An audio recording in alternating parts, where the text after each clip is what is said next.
Hello everyone, my cute lovely. So today we are going to start with class 12th chapter number 8. हमने 7th complete कर लिया है. अब हम chapter number 8 करेंगे जिसका नाम है एप्लीकेशंस ऑफ इंटीग्रल्स. हमने इंटीग्रल्स के बारे में पढ़ा है, अब उनके एप्लीकेशंस पढ़ेंगे. तो पहले हमारे पास है area under simple curves. So simple curves क्या है? When we want to find out the area between a curve and the x-axis. For example, मेरे पास ये वैल्यू है, मेरे पास यहाँ पर एक कर्व आती है और this is my x-axis, this is my y-axis. सभी को पता है ये.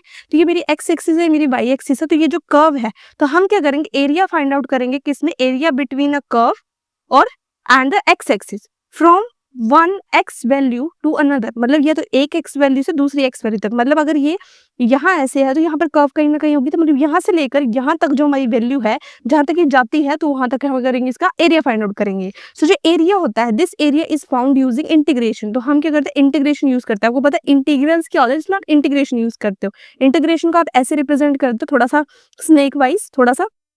नेक्स्ट है इसका फॉर्मूला. कि आप फॉर्मूला कैसे लिखते हो? So if the curve is y is equal to f x, मतलब आपके पास कोई फंक्शन दिया हुआ है y is equal to f x, तो आप क्या करते हो? And you are finding area from a x is equal to a to x is equal to b. Then मतलब अगर आपके पास ये है, आपके पास ये पॉइंट्स है ए का बी, ये मैंने लिख दिया x is equal to a, x is equal to b, मतलब पॉइंट x एक्सिस में जा रहा है a से लेके b तक. तो मैं इसको कैसे फाइंड आउट करूंगी? और मुझे फंक्शन दिया हुआ है. इस फंक्शन को फाइंड आउट करने के लिए, एरिया को फाइंड आउट करने के लिए फॉर्मूला है इंटीग्रेशन. अभी बताया इंटीग्रेशन से फाइंड आउट करते हो. नाउ इसमें x a से लेके b तक, मतलब स्मॉलर से लेकर हाईएस्ट वैल्यू तक जा रहा है. तो नीचे वाली आएगी smallest value which is a, ऊपर आएगी capital value which is b, means higher value, और साथ में आपका फंक्शन आएगा. और आपको पता है जब हम इंटीग्रेशन करते हैं तो साथ में हम dx जरूर लगाते हैं. ठीक है, ये फंक्शन का है. नाउ इसी एग्जांपल देख लेते हैं हम. मुझे बोला गया है find area under y is equal to 2x फ्रॉम x is equal to 1 and x is equal to 3. तो मुझे क्या बोला है कि 1 से लेकर 3 तक का फाइंड आउट करना, और फंक्शन मेरे पास 2x है. तो मैं कुछ भी नहीं करूंगी, मुझे एरिया इज इक्वल टू मैं लिखूंगी इंटीग्रेशन का साइन. ए आपको पता है छोटी वैल्यू नीचे आएगी, बड़ी वैल्यू ऊपर आएगी. आपको बस इतना करना है. आपको अपना फंक्शन लिखना है. फंक्शन क्या दिया हुआ है? 2x. अब आप बोलोगे y is equal to 2x, तो फंक्शन किसी भी फॉर्म में हो सकता है. ठीक है, आपको इसका बोला है 2x इंटू dx. ये करने के बाद आपको फॉर्मूला याद आ रहा है? मैंने इंटीग्रेशन का फॉर्मूला बताया था x raise to power n. ये फॉर्मूला था x raise to power n plus 1 upon n plus 1. करो इसको 2 आप बाहर ले आओ, कांस्टेंट है. उसके बाद ये बन गया आपका x raise to power 2 upon 2. ठीक है, उसके बाद ये जो वैल्यूज थी आपकी यहाँ आ जाएंगी, ये कट जाएगा एक दूसरे से, और आपके पास बच गया x स्क्वायर 3 और 1. ठीक है, अब आपको क्या करनी है? पहले आपको सबसे हाईएस्ट वैल्यू पुट करनी है 3 का स्क्वायर, ये बन गया 9. फिर आपको -1 का साइन पुट करना है 1, और दोनों वैल्यूज के होंगे माइनस होगी, कभी भी ऐड नहीं होती है, माइनस होती है. नाउ नेक्स्ट वन इज, और इसका आंसर 8 आएगा.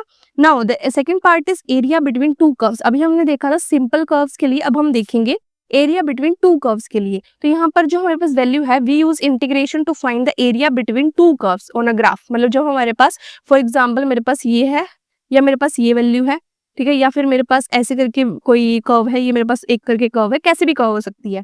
तो इसके लिए हमारे पास फॉर्मूला है that y is equal to f x, upper के कर्व हो जाएगी आपकी जो, और जो y is equal to g x है वो आपकी क्या बनेगी? लोअर कर्व बनेगी. Got it? इसमें लिमिट्स क्या होती हैं? वही होती हैं आपकी x is a is equal to x is equal to b. तो यहाँ पर फॉर्मूला क्या बन जाता है? सेम फॉर्मूला रहता है जो हमने पिछले वाले के निकाला था, पर उस केस में क्या है? फंक्शन एक था, इस फंक्शन के केस में फंक्शन 2 होंगे. जैसे एरिया इज इक्वल टू, आपकी इंटीग्रेशन सेम रहेगी, नीचे स्मॉलर, ऊपर कैपिटल वैल्यू.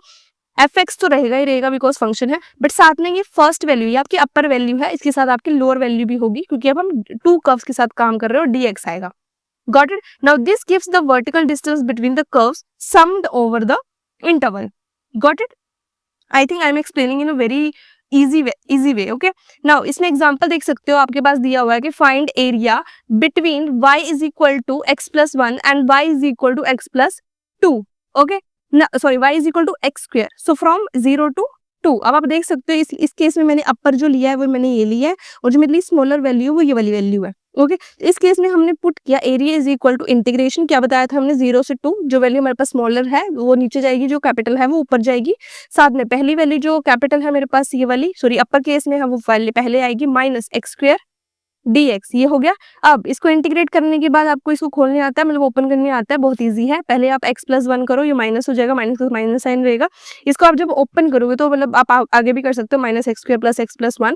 तो इस केस में जब आप इनकी वैल्यूज निकालोगे इस फॉर्मूला से, x raise to power n dx का, ये बन जाएगा आपका x raise to power n plus 1 upon n plus 1. आप इस फॉर्मूले के साथ इसकी वैल्यूज निकाल सकते हो. तो जब आप ये करोगे तो आपके पास ये वैल्यूज आ जाएंगी. आपको क्या करना है? पहले पहले मेरे पास ये वाली वैल्यू है, तो ऐसे नहीं करना। कुछ बच्चे बताऊँ क्या करेंगे, 2 को यहाँ डालेंगे, यहाँ पर 2 को डालेंगे, यहाँ पर 2 को डालेंगे, 0 को छोड़ देंगे। नहीं, ऐसा नहीं है। मतलब पहले ये जो दोनों वैल्यूज है ना, पहले फर्स्ट वाले में जाएंगी। मतलब -2⁻³ माइनस 0, ये तो 0 हो गया, तो मैं 0 लिख रही हूँ, 0⁻³ ठीक है। वैसे तो प्लस होना है यहाँ पे, माइनस माइनस प्लस हो जाएगा।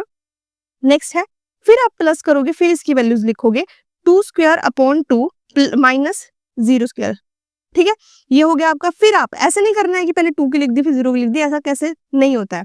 नाउ इंपॉर्टेंट एरिया फॉर्मूलाज जो है वो यहाँ पर आ रहे हैं, टाइप ऑफ कर्व्स और एरिया फॉर्मूला। अभी हमने देखा under a curve find out करना है, तो आपके लिए फंक्शन दिया होगा, आपने सिंपली उसकी स्मॉलर एंड हायर वैल्यू के साथ आपको निकाल देना है। बिटवीन 2 कर्व्स बोला है, तो अभी हमने एक फॉर्मूला देखा। अब हम देख रहे हैं सेमी सर्कल और टॉप हाफ के लिए। मतलब टॉप हाफ, सेमी सर्कल पता है, आधा चांद ये वाला, या आप ऐसे बोल सकते हो कि मतलब कैसे कह सकते हो, बाउल, कटोरा या कटोरी कह सकते हो। तो this is how it went. Okay, तो इसका फॉर्मूला है -a to a, ये -a to a है, √a² minus x² dx is equal to πa²/2। मतलब इस केस में आपके पास a की वैल्यू होनी चाहिए, आप आंसर निकाल सकते हो।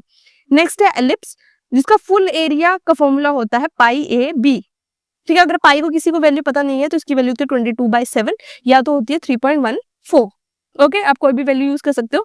नेक्स्ट है हमारे पास पैराबोला। पैराबोला में x is equal to y² form है, तो इस केस में हम क्या करेंगे, इंटीग्रेट करेंगे इसको इन टर्म्स ऑफ y। क्यों, अब आप बोलोगे y क्यों, क्योंकि मेरे पास जो राइट हैंड साइड में वैल्यू जो मुझे रिजल्ट देगी वो y की फॉर्म में देगी, तो हम इसे y की फॉर्म में डिफरेंशिएट करेंगे। सो यही थे कुछ फॉर्मूलाज, जब आपको यूज होंगे तो आप कर लेना, नहीं तो अगर आपको कुछ डाउट है प्लीज कमेंट सेक्शन में बता देना। और साथ के डिस्क्रिप्शन में बहुत सारे लिंक्स दिए हुए हैं, प्लीज जाकर उनको चेक कीजिए। और अगर आपको कुछ भी डाउट होता है आप हमेशा मेरे से पूछ सकते हैं। I am available for you 24/7 and bye bye and have a nice day.